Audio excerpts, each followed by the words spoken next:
Hello, today we're going to be talking about the therapy trap. And we are going to be talking about uncovering the limitations of traditional approaches to mental health. And for that, I have a very special guest. Her name is Karel Chan, and she's a mindfulness and self love coach with a background in psychology and mental health therapy. Her, her practice is called Anchor Awakening. And through that, she guides soulful women in healing their relationships with themselves through authentic self love and inner child work into confident, wholehearted living. She has healed her mental and emotional wounds using mindfulness, authentic self love, and unwavering self compassion. And it is her mission to help others do the same. So I am so excited to talk to Carol about these important topics. So don't go anywhere and stay here with us. Welcome to Living Intentionally, the podcast that empowers driven women to get unstuck and to take their personal and professional lives to the next level. I'm your host, Carmen Benton. I am here to help you create the life you truly desire without burning out. And as a leading expert in living with amplified alignment between your mind, your energy, and your soul purpose, I'll be sharing valuable insights on mindset, energy, self-care, business, and much more. Plus, you get to hear from inspired women who have successfully built businesses and lives that are both meaningful and fulfilling. Join us as we dive into the topic that matter most and uncover the secrets to living intentional. Hello, Carol. Welcome to the show. How are you doing? Good. Thank you so much, Carmen. It's good to see you and it's good to be here. Good to see you too. So it's funny, as I'm reading your bio, I'm like, oh my God, this sounds like me. Except that I'm not, except I don't have a psychology and therapy background. But yes, it's Mhm. so important to have all these components in a life to be able to get into that place of confidence and love and just thriving, right? So before we dive into like how we got there, why don't you tell us a little bit more about your journey? How did you go from being a therapy full time, I believe, to now coaching and the transition, so our listeners can, get a picture of what we're going to be talking about. Yeah. So I've been a therapist for about 10 years, and I came into that career sort of by accident. So I would categorize or classify most of my late teens into early adulthood as just being lost and grabbing at anything to Mhm. try to figure out who I was and what I was going to do with my life. And in that process, was kind of trying on different career hats. And one that really grabbed me was school counseling, because I wanted to work with kids, but I didn't want to teach. And so I started a graduate program in school counseling and really felt that this was the thing I was going to do. And then part of my graduate program was a one-on-one practicum with adults doing therapy. And I really connected with that, so much so that when I was in my school internship in my last year, I was like, I'd rather be doing therapy. So I switched to clinical mental health, and that's sort of how I fell into being a therapist. But, I do think that everything is sort of already written. So I can't see myself in any other place that I am now, having been so immersed in the field of self-work, right? In the field of heart work and soul work, which I really believe at the heart of it is what therapy is. And kind of being in the field and watching it change has been a really interesting experience, because I think while there have been some really important advancements in visibility and accessibility and normalization of mental health needs, I also think that we've gone a little bit too far in the other direction, and that it's now become a very specialized field for very specific experiences, and experiences that fall outside of that, they kind of get siloed back into the therapy umbrella. And I really started to notice this in the past maybe 3 or 4 years when my own therapy journey as a client started to stall out. And I had been working on a lot of things. So I guess the primary things I've worked on in therapy are chronic depression, anxious attachment, just ruminating anxiety, and relationship conflict, relationship wounds, family of origin wounds, self esteem, and that all these things manifested, like trying to cope with these things manifested in a lot of self destructive behavior. So, kind of promiscuity in relationships, cycling in and out of relationships, eating disorder, smoking cigarettes, just really addictive behavior. And all I had been in therapy very consistently since 2010. And it was coming up on 2016, and I realized that there was something missing, right? Like how could I have been in therapy for this long and had been a therapist already professionally for 3 years and still be struggling so much? And that was one of the first. I like to talk about kind of the illusions that fall away from us as veils. So this was the first veil that fell away, where I was like, maybe there's something more than therapy that could be more effective for me, or that could kind of cut even deeper, right? And that was really the beginning of a more spiritual journey for me in understanding different ways of healing, different ways of being with myself that were not really a part of the mainstream lexicon of therapy. And so that journey in itself, kind of, I was embarking on that alongside staying in therapy, still being a therapist. So I was kind of straddling two worlds. And there were a couple more kind of breakthrough moments where, again, things still weren't coming together for me. And I was still relying on these therapeutic concepts and feeling like they're working okay, but they're not really what I need. They're not they're not really getting to the heart of things for me. They seem like they're more just helping me get by. And I didn't want to just get by. Like, I wanted to fully be whole. Yeah. And yeah, yeah. I And the last, I can relate so much, and I'm sorry to interrupt you because I just it's want to say okay. I can relate so much because again, I'm not a other than I'm not a therapist or had a background in psychology. Your bio was like, oh my god, this is so much like reading my own bio. And I remember, and it was 17 years ago, the first time Mm, I seek help because I had postpartum depression. And I literally got three options, which all involve medication. And mhm, the consequences of the medication were either I was going to gain weight, my brain was going to get foggy, and I was executive at the time. So, my career was pretty much everything. I was like, no, my brain is my most important asset.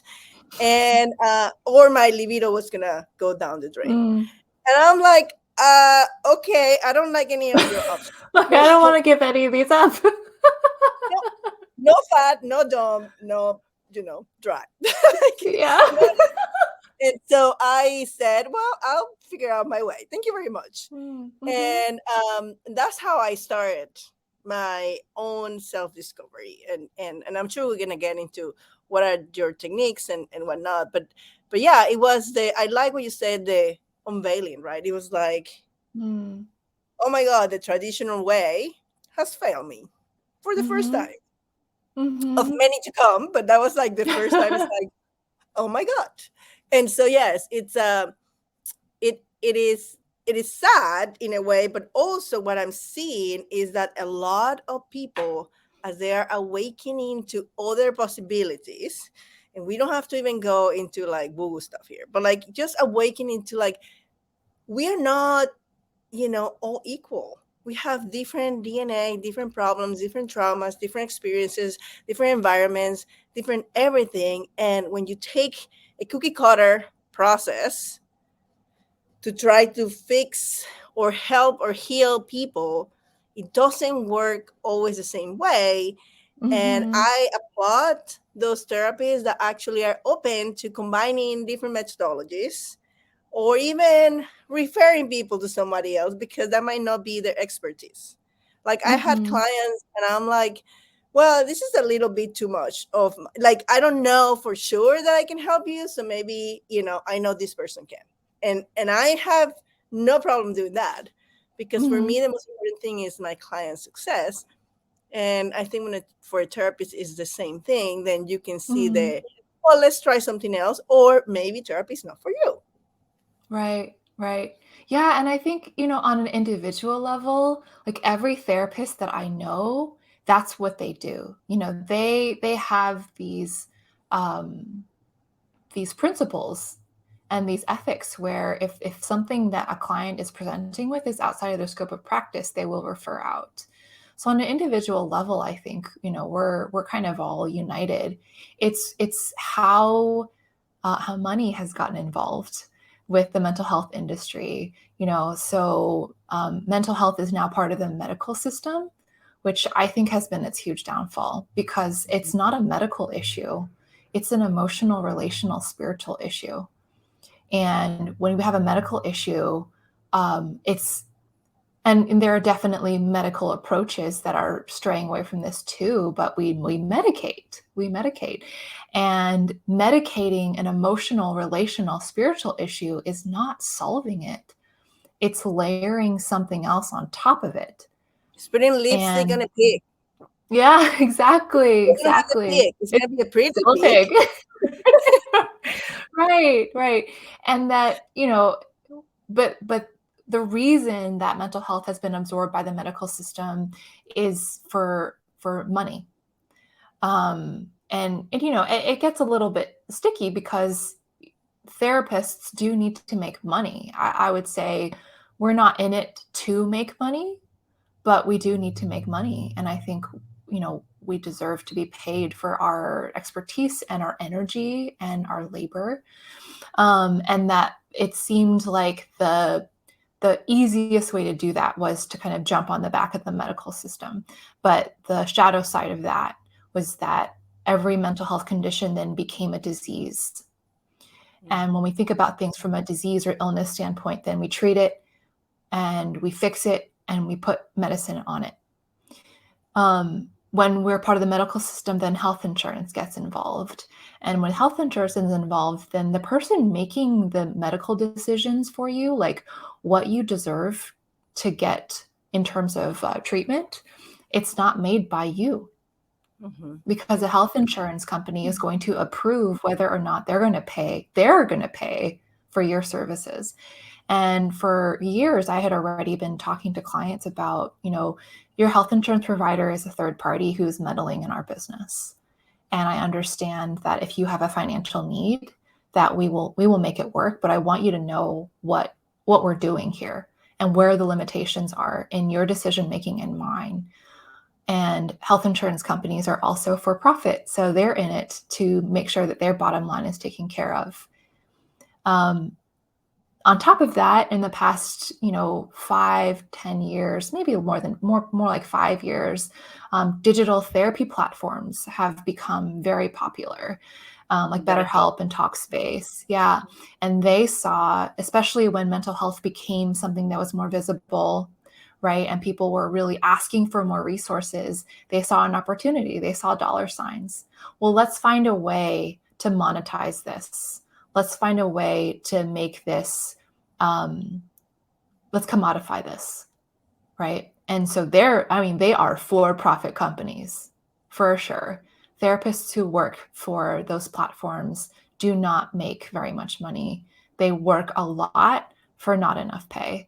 And so the people who suffer from all of these phenomena are the therapists and the clients, because we're not able to provide the level of service that our hearts really want to, because we're so burned out, because we need to survive, right? We need to pay ourselves. And clients they're not receiving the level of support and presence that is really necessary for healing. They're getting the Band-Aid, they're getting the lipstick. Mhm, mhm. Yes. And so what so so you've been dealing with all this, and I mean, I can tell that you are in, obviously for the right reasons. And I mean, I think most therapists are in for Hmm. the right reason. It does become a point of burnout if you are not having the correct energetically exchange. And money is an Hmm. energy, right? Like if you're putting Hmm. all you have and all you are into helping people, and you still don't have the life that you want to live, Yep. um, hours of work and access to things and experiences, obviously that contributes to your own mental health diminishment. So how do you go from doing that to, like, okay, now I'm going to do coaching? Like, what is that transition? Yeah. Yeah. So I had been, it had been on my mind for several years, but to be honest, I had been very afraid and really was feeling really attached to my credentials. Mm-hmm. um, and so I was like, no, I'll just find another way, right? This will be fine. I can survive doing this. Um, and then a couple years ago, I had a severe heartbreak, just like the end of a relationship that I had put so much of my heart into and really thought was going to be my future. And it wrecked me. And it really called attention to these parts of me that I realized still hadn't been healed. And so then I was sort of in this place of despair and frustration of like, how much longer do I need to do this? You know, why have I not found like the answer?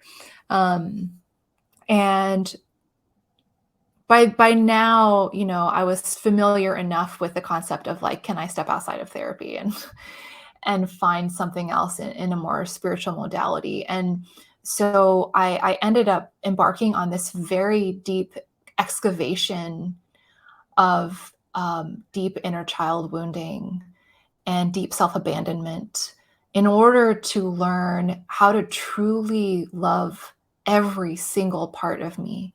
And I Mm-hmm. thought I already had, and that was the humbling moment is, oh, there are still parts of me that I absolutely have forgotten about, like literally didn't even realize that she wanted my attention. And through that, opened to what it truly means to have compassion for yourself in all stages of your experience, in all states of being. And it was such an amazing, heartful, like just mind blowing experience. And I came out of it thinking, I can't help people do this as a therapist. Mm-hmm. It's not part of the expectation of therapy anymore in our culture. So um, trying to spread this message as a therapist, I think would be very limiting. And what if now's the time? What if I stepped outside of the bounds of therapy, the mental health industry, the rules and regulations of my state licensing board, right? And what if I just trusted this intuition, this ultimate truth that I've opened up to? And how many more people can I reach? Right? Especially because as a therapist, you can only work with people who live in the state that you're licensed in. Mm. And I wasn't about to get licensed in all 50 states. Whoa. And then 50 state, you're still limiting yourself, right? There's so Right, right. many countries that speak English and need help with this Exactly. very, very self topic. I mean, like, I have to tell you, like, I always had a very successful career. Um, the other areas of my life were pretty much an afterthought, crumbling. But Mm, because all the light was being shined on my career, nobody could tell all that. But there was a time in my life where I said, okay, enough is enough. How many gold medals do you need to get? That's how mm, I mhm. had this realization. It's like, I've been to the Olympics like 27 times, and I always get first place, and I still feel empty and broken. and Yeah. it sucks. I mean, there was another explanation. Yeah. And I decided that I was going to do kind of what you did, like going inwards and heal myself. Now, I didn't have that awareness. I didn't know what I was doing. I just Mm. had this intuition to go in and start, looking for whatever needed to be loved. And in the process, I wrote a book about self-love. Now, this is the funny part. The first draft of the book is so bloody. Like, so, because it was my healing, right? It was my Yeah. healing. It was me healing myself. Uh, but it was the process of writing that, and in my journey, I got into spirituality and energy. And I think writing that book was the first time I realized I actually can channel, because I wrote this entire Mm. book, and I recall events in my childhood that I couldn't tell you otherwise consciously. Now that Mm. I recall Mhm. them, I'm like, oh yeah, that totally happened. But like, Right. they were so buried. I make sure they were like cover up 6 feet under, not even like, concrete on top of Mhm. it, like Right. never back again. But they were ruling my life. All those Yeah. feelings, emotions, and blocks that I had because of those events, that quite frankly, now that I see, a range of clients, you can tell, well, Carmen, your wounds weren't all that traumatic. Well, they were traumatic Mhm. to me, right? Because I Mhm. see people who have gone through hell and back, right? But it's Mhm. how you react to a particular thing. So, I can get into the argument of trauma all day long. Like, there's big trauma, little trauma. If it created a block, an emotional charge in you, it was traumatic. So that's Right. it. But Right. anyways, but it was through self-love and compassion. I mean, my life was Mm. pretty much run with guilt and shame in this Mhm. like cycle. And I Yeah. had to stop it and said, you know what? You're only human, and you have to learn to love yourself. And Yeah. yes, love is the magic pill for a lot of things, and compassion. Yes. Yes. So, It sounds like there was a moment where you realized, ah, I deserve this love and compassion. mhm. I Well, I don't. realized that the reason my relationships were always crumbling is because I was chasing that love in the wrong Mhm. places. And Right. I was never going to be able to find it because it Mhm. wasn't lost. It was just inside of me. Right. And when I learned to love myself, and it seems like you have done the same thing, you know, your entire life changes, Mhm. because you don't tolerate bullshit from people. Mhm. You're very, very good at taking care of your needs, right? Dedicating Mhm. time for your mindfulness, which is so important to be able to Mhm. achieve everything you want, right? We interrupt this podcast for a sponsored ad. We will be right back. Hey there! Looking for a breakthrough in your life journey? Well, I got great news for you. As a certified master intuitive coach and master energy healer, I can guide you and support you in unleashing your full potential. Let's work together to identify those subconscious blocks that are keeping you stuck, remove any emotional barrier, and reprogram the limiting beliefs that are keeping you stuck into empowering ones. With my help, let's reframe your story for success and replenish yourself with light and love. You don't have to go through this alone anymore. Let's discover what's holding you back and make lasting changes in your life today. Go to the link below at carmenmentor.com to learn more about my coaching services and to schedule a complimentary consult with me today. Remember, it is time for transformation, and I'm so happy to be here to help you make it happen. Welcome back to Living Intentionally with Carmen Benton and special guest Karel Chan. So why don't Mhm. you tell us, like, what are like the main techniques that you discover and you use with your coaching clients to help them break through this pattern of childhood wounds and unlovable experiences and memories Mhm. and all. Yeah, the main technique is, this is going to sound really simple, but is opening to experiences rather than closing off to them. And this, it does sound simple, but it is very difficult to do if our whole lives we've closed off to experiences because they've been so painful. But this is the technique, and this is why I think it's so important that when we embark on a self-love journey that we have resources, and sometimes that resource is another person, right? It's a coach or a therapist, somebody who their role is to be there and hold the space for you and to be this kind of unwavering source of comfort and permission, right? Mm-hmm. Permission.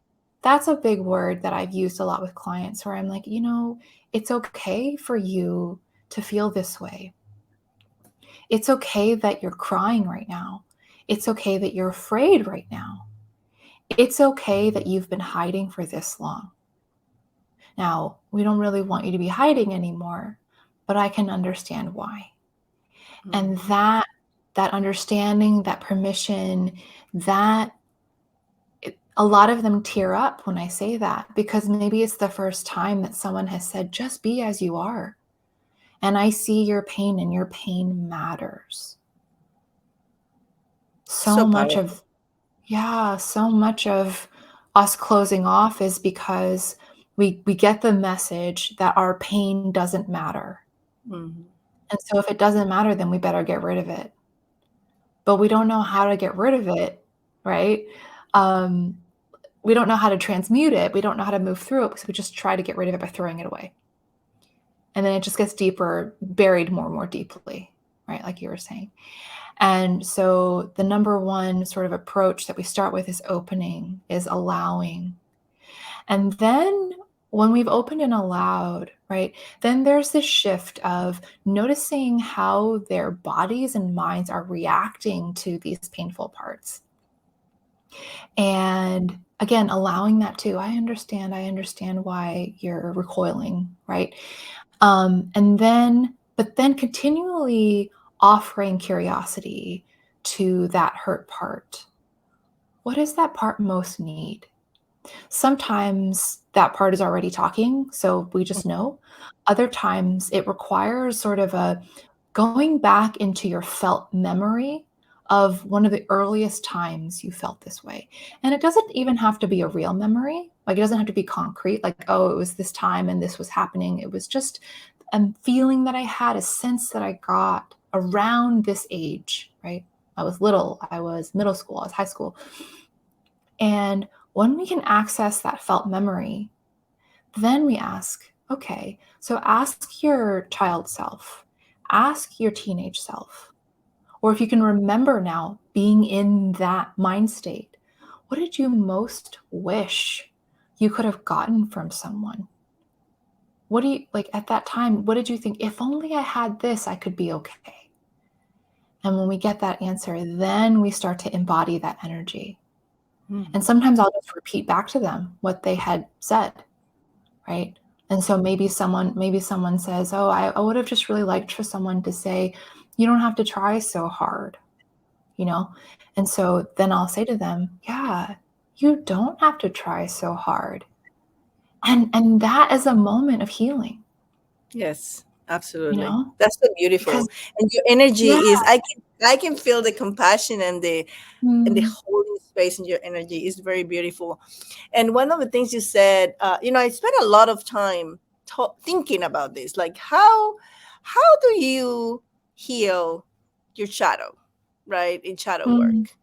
Um, because I did it, and then people were asking me like, how you do it? And I kept saying, like, yeah, just bring awareness to it. Not just, but like that's the first step to bring awareness to it. And I kept thinking like, mhm, but why does that work? And mm, then I got the answer, which is very logical, and this is probably what I was pushing it away, because it was simple, but it's only called a shadow because there's no light into it, yeah. right? So when you bring the love and the light into that part of yourself that needs to heal, that wants to heal, that is trying to protect you, because that's all it is. It's a part of you that broke off from your, let's say, your wholeness to keep you alive, to keep you safe in a particular moment. And it hasn't gotten the memo that everything is fine now. It needs to come Mm-hmm. back into the light, Yeah. right? But it's, yeah, that's it's the awareness and the opening. And I mean, that resonates a lot with me too, because I know I was completely closed. Like, there's so many people that, I've been in my life that had zero chance because I Mm-hmm. wasn't open to it. I didn't want to get hurt, Mm-hmm. right? Because pain is Mm-hmm. painful, right? So there's two ways: you either avoid it or ignore it, right? And ignoring Mm-hmm. it requires a little more skill, but like avoiding it was easier for me. So it's like, okay, well, Mm-hmm. I'm not even gonna go there. I'm gonna Mm-hmm. pretend that that part of my life doesn't exist, and I'm just gonna do this thing. And so many people do that Mm-hmm. unconsciously. And this is Yeah. why, when I talk to my clients, is like, and explain what's happening, and it's like, but you are not doing it intentionally. And now the work is to have compassion and understanding why you had to do that to survive. And it's okay, Mm-hmm. right? Like, that's why you are here today. That's why, Right. have these experiences. And I think it brings a lot. Like, compassion is such a big word that I never used to use, I don't know, 2 3 years ago. And now it's Mm-hmm. like such a life-changing word for everything. Yeah. Even like when people are triggering, and reacting to life in front of you, right? Instead of reacting with them, it's like, ooh, can you have compassion and try to be curious? You also use the word curiosity about Mm-hmm. what might be triggering them, right? Yeah. And just that is such a it opens so many doors in your life too. Yeah. Yeah. It softens you, that when we can open rather than tighten, or like you're saying, avoid. When we can open, we're allowing someone else's experience to touch our hearts. And we are also connecting with the unity between all of us as humans, as really feeling beings. So we can have compassion for animals as well. That we're all connected. And also, like you were saying, like when there are parts of us that we just put away, then we're disconnected. And the more disconnected we are, the more unwell we feel. Um, and so compassion is a way of opening to experiences. And when we're open, we can be touched, we can connect. And when we connect, when we feel or witness the pain of another person, then we can feel that same pain wherever it's lived in us. And all of us don't want to feel pain. We are wired to avoid pain. Mm-hmm.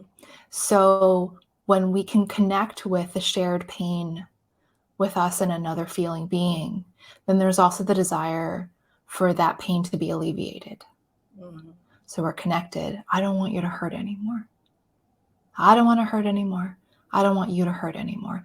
Then there needs to be wisdom of what is it that's truly going to have us not hurt anymore? Because if we don't have that wisdom, then we get the maladaptive coping skills, unhealthy coping skills, self-destructive behavior, self-sabotage, all these things, right? And Blaming. they're trying to avoid pain, but the wisdom is what is it that's truly going to move through pain and alleviate it, move us into a place where we can truly feel peace and happiness and feel whole. Yeah. I actually have gotten to the point where, um, whenever I feel like overeating, let's say dark chocolate is my weakness, and red wine, maybe.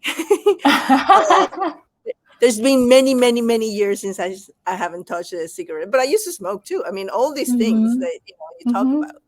about. But it's like, ooh, do you really want a piece of chocolate, or you are trying Right. to disconnect from somewhere? And sometimes Right. the answer is, you know what? I really want a piece of chocolate. And it's like, okay, Yeah. chocolate. But if it's like, I'm just going to like, I have an incomplete stress cycle, Hmm. and I have to find a more elevated way to complete it, to align my mind and my heart. So my heart's not pumping blood and adrenaline, thinking that I have to go hide from the world because something's gonna kill me, while my brain is trying to stay, conscious and in in touch with everything else. And it's that alignment Hmm. that brings you to a whole different type of living. Yeah. Yeah. Yeah. Yeah. That alignment, right? Like, what am I on? Am I fully online? What is my body asking for right now? Is it asking for chocolate? Or is it asking for relief? Mm-hmm. Right? And relief is more of this idea of I need something. um, well, I mean, I guess when we're not fully in it, right, we want to escape from something. And so if we're wanting to move away from something and then we add something, right, then it's moving in the same direction. We're not actually meeting in the middle. But if we're fully online, what is my body really needing? And what would it be like to meet that in a very genuine way?